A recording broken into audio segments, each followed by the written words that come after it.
It was a busy, bustling day on the island of Sodor. All over the island, steam engines and diesel engines were happily working together.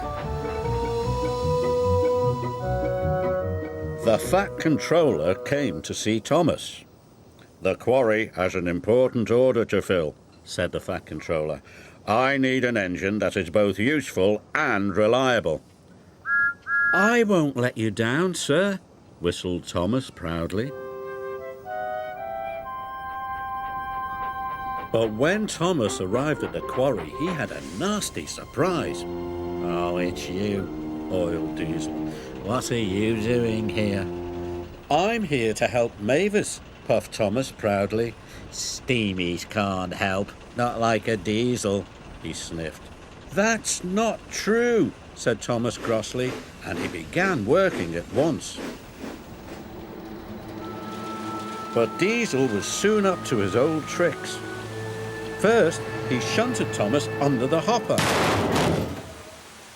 "Cinders and ashes," spluttered Thomas. Then, when Thomas let off steam, Diesel sniffed loudly. "What's that horrible smell?" he cried. "Oh, it's just a stinky old steam engine." "How rude!" exclaimed Thomas. "No wonder the Fat Controller is thinking of scrapping steamies." "I don't believe you," huffed Thomas. But he was upset.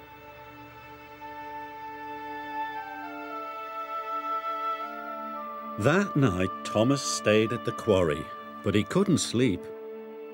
"What if Diesel is right?" Thomas said sadly.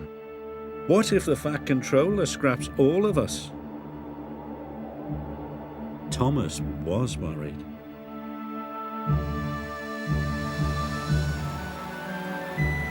The next day, Salty had arrived. "Ahoy there, me hearties! Fresh diesel from the mainland."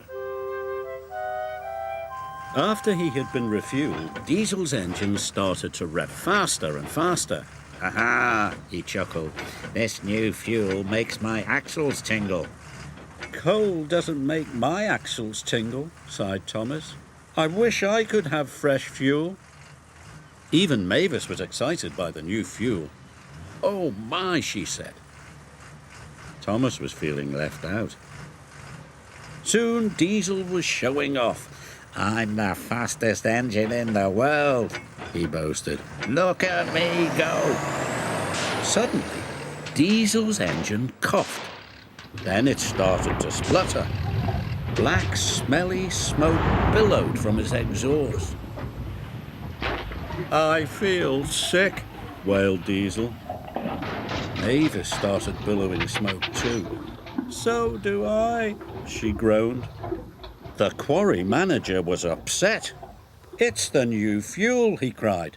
"Water must have leaked into the tanks." Soon, all the other diesels had broken down. Harry, Bert, even Salty had ground to a halt. So the Fat Controller telephoned the quarry manager. And the quarry manager came to see Thomas. "You are to collect fresh diesel from the fuel depot." "Right away, sir," whistled Thomas. And he steamed out of the quarry as fast as he could.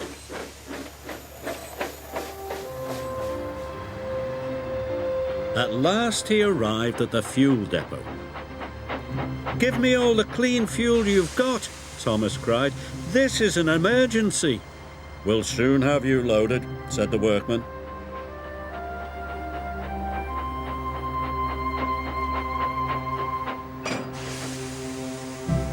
Thomas was soon loaded with trucks carrying fuel drums.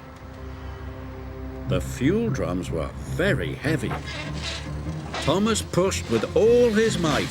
His pistons creaked and his wheels squeaked. He kept on puffing.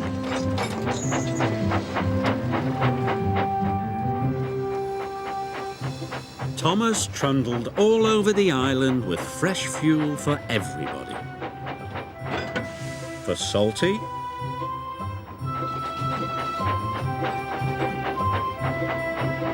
for Harry, and for Bert. Thomas was feeling very tired, but he still had one more delivery to make. At the quarry, all work had stopped. Diesel was as green as a leaf. Mavis was feeling very glum. Then they heard a wonderful noise. It was Thomas. He steamed into the quarry with one final puff. "I made it," he cried. Mavis and Diesel had all the bad fuel drained out of their engines and all the good clean fuel poured in. "Marvellous," sighed Diesel. "Thank you, Thomas," purred Mavis. Soon the quarry was clattering with the sound of work.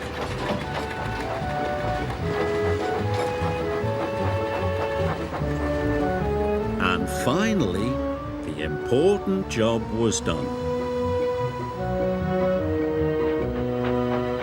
The Fat Controller arrived on board Percy. "Well done, Thomas," boomed the Fat Controller. "You have saved the day. You are a really useful engine and a credit to the railway." "Thank you, sir," puffed Thomas proudly. And even Diesel had to admit that Thomas is a very special engine, even if he is a steamy.